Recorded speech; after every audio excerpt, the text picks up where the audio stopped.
All right, we're joined by head coach Phil Neville. Phil, thanks for joining us. Go ahead and just start us off with your thoughts on tonight's result. Yeah, obviously there's massive disappointment. It's not often we've felt that at home. I think there was 26 shots at goal. Normally we would, in the final third, I thought we looked a little bit desperate probably to try and force goals and we just lost a little bit of our composure in our finishing, composure in our passing in the final third. They obviously in the second half they were breaking a couple of times, but in the first half they created nothing apart from the deflected shot. And we at the end the last 10 minutes it got ugly because we were chasing it. We lost our shape because players were fatigued and they were trying to force it. We started hitting long, hopeful balls, which is not us. We had to probe, we had to be patient. We knew they would sit back, and unfortunately we couldn't find the goal that would take us into the position that we wanted. So I think this club never does anything really easy or simple, and we've got to come out again on Sunday. And I don't think there's many times I've been sat up here in this season and felt like I have tonight in terms of the disappointment and frustration. That's what I've just said to the team, is we've been incredible at home, and on Sunday we're just going to have to be more incredible. And it's in life sometimes it doesn't always go to the way that you want it to go. The line doesn't always go straight, and you've got to suffer a little bit of adversity. And tonight we've got to suffer a little bit. But there's no time for sulking. There's no time for feeling sorry for ourselves. It's a trait of football at this stage of the season that you're going to get disappointment. You're going to drop the odd point, and you've got to bounce back. And now we're playing two massive games against Dallas and Seattle. You guys dominated that game for large swaths of it. Is it one of those things where your offense has been so good this year that this is just bound to happen every once in a while, or is this something where you're actually frustrated with the play of how the team performed tonight?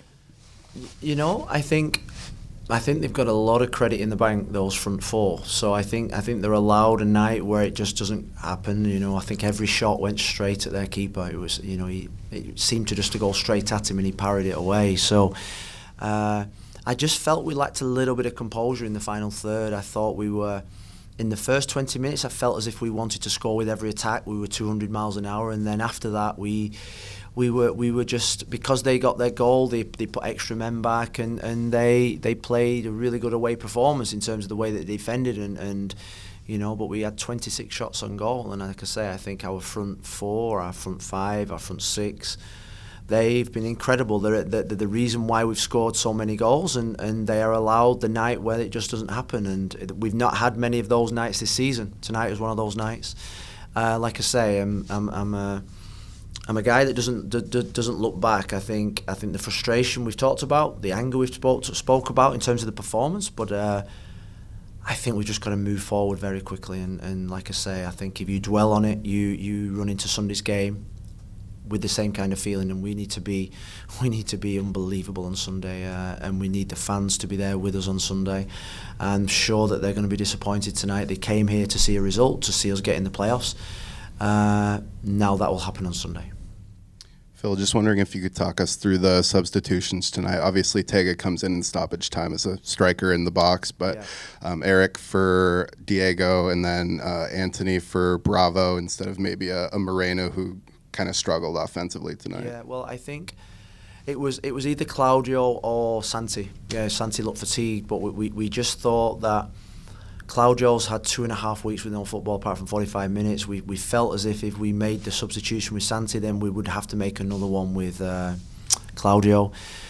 We wanted to go two at the back and just flood men forward like we did many a times this season. Eric coming on because we wanted composure. We wanted a technical player because they were all playing one up front. We didn't need two in midfield at that moment with David and Diego. And Tega came on at the end. We had Jonna up front. We had Pipe up front. I was not taking any of them off. I wanted to keep as many goals on the pitch as possible. Santi's an assister, Evander, so unfortunately he came on with 8 minutes to go away, including injury time, maybe a little bit more, maybe 11 minutes. He's a young boy.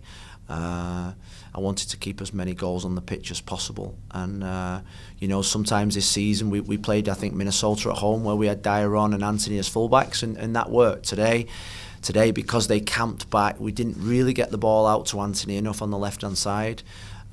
Santi was blocked a lot of the time, but I still felt as if he might just have a moment. Unfortunately, didn't. Profe, Guillermo, Univision Portland. Había una posibilidad de Jonathan Rodríguez cuando se vio que había una mano. ¿Qué piensas de esa jugada y sobre el papel del árbitro hoy? Gracias. Es difícil para hablar con los árbitros, especialmente con el rendimiento esta noche. Es muy difícil para evaluar porque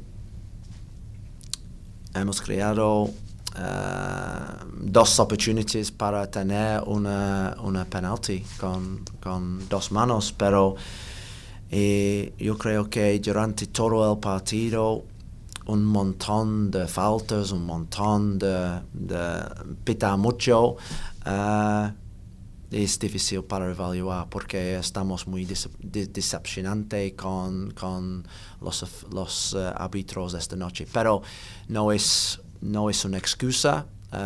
Pedimos el partido no porque los árbitros, pedimos el partido porque no tuvimos suficiente la posibilidad para marcar. Tuvimos 26 remates y 0 goles. Es la primera vez esta temporada. Entonces, estamos no felices, estamos frustrados, no estamos satisfechos, pero el domingo es una oportunidad para ganar otro partido. One last question. Hey, Coach. I have a tactical kind of question for you. I noticed there were moments where we were starting play quickly. There was a corner kick I think Austin didn't even know we had started play on. And there were other times where I felt like we were rushing to play fast, mostly chasing that goal. So I was hoping you'd just kind of walk through your tactical thought about those really quick starts. Well, I think when you get to the big moments in matches, big moments in seasons, especially when there is a little bit of fatigue in all teams, you watch all the games today, all games were littered with moments of fatigue by most teams. You sometimes don't make the right decisions, and I think because we have a team that so desperately wants to get over that line, so desperate, I think you saw it in our play tonight where we were forcing things, we were rushing things, we weren't composed in a lot of the situations, not just on the moments we took quick, but in the moments where we were 4v3, we were rushing, I felt we were a little too much individual in terms of our thinking. When you have a game plan, you've got to stick to the game plan, you've got to trust the game plan, and I think that's the biggest learning from tonight, is that in the moments when you are under the most pressure, in football, in life, you've just got to stick to the plan. And I think once you go off piste, once you go off the plan, that's when you encounter rough waters, and I think I felt as if that's what we were tonight. We didn't stick to the game plan that we'd talked about, that we'd practiced, that we'd learned, that we'd gone through, that we'd showed them. And I think we were just too anxious, too desperate. And I think desperate is the right word. We were too desperate to win the game, get in the playoffs, win the game, celebrate, win the game, get in the playoffs. And I think that desperation showed in our game. And I think what we need is composure and calm heads and experience and leaders. And I feel as if that's going to be massively important over the next 2 games. Okay, we'll wrap there. Thank you, Coach.